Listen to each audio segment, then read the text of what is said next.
தருவே கோலம் செய் துங்க கரிமுகத்து தூமணியே நீ எனக்கு சங்கத்தமிழ் மூன்றும் தா சங்கத்தமிழ் மூன்றும் தா.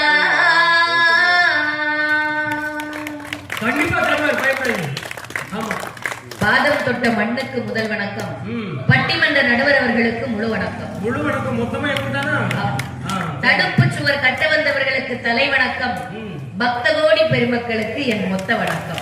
மொத்த வணக்கம் அவங்களுக்கு. அப்ப என்னடா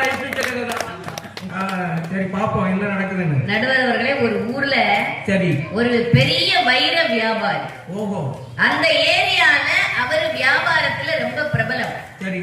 அவருடைய மகா பேரு பிரபலான்னா பாத்துக்கோங்களேன். ஆனா அவருக்கு என்ன ஆசைன்னா, தன்னை விட வசதியான வீட்டுல தன் மகளை கல்யாணம் பண்ணி கொடுக்கணும் அப்படின்னு ஆசை. ஆனா பிரபலாக்கு என்ன ஆசைன்னா, அவங்க மாளிகைக்கு பக்கத்துல ஒருத்தர் மளிகை கடை வச்சிருக்கிறாரு. அவர் பையன் ஒரு ஓவியர். அவர் மேல இஷ்டம். அப்பா சொல்லிட்டாரு, கட்டன் ரைட்டா தலைகீழ நின்னாலும் அந்த கல்யாணம் நடக்காது. தலைகீழ நின்னாலும் அந்த பையனுக்கு ஒரு நாள் கட்டி கொடுக்க மாட்டேன். கட்டன் ரைட்டா சொன்ன உடனே மகா பார்த்தா இது சரிப்பட்டு வராதுன்னு சொல்லி 2 பேரும் ராத்திரியோட ராத்திரியா வீட்டை விட்டு ஓடி போயிட்டாங்க. போய் தூரத்து நண்பர் ஒருத்தர் வீட்டுல இருக்கிறாங்க. இப்ப ஒத்த மகளை பிரிஞ்ச துக்கம் தாங்காம அப்பா படுத்த படுக்கை ஆயிட்டார். சொந்தக்காரங்க எல்லாம் சொல்றாங்க, ஏப்பா வீண் வம்பு, இருக்கிறது ஒத்த பிள்ளை, கருவேப்பிலை கண்ணு மாதிரி வச்சிருக்கிற, சேர்த்து வைக்க வேண்டியது தானே. இப்ப அப்பா பத்திரிகையில விளம்பரம் கொடுக்கிறார், அன்பு மகளே நீ நினைச்ச பையனுக்கே உன்னை கல்யாணம் பண்ணி கொடுக்குற, எங்கிருந்தாலும் வந்துருன்னு. இப்ப வரேன்னு பதில் வருது மகாட்ட இருந்து. மாப்பிள்ளையும் பொண்ணும் ஒரு கார்ல வந்துட்டு இருக்காங்க.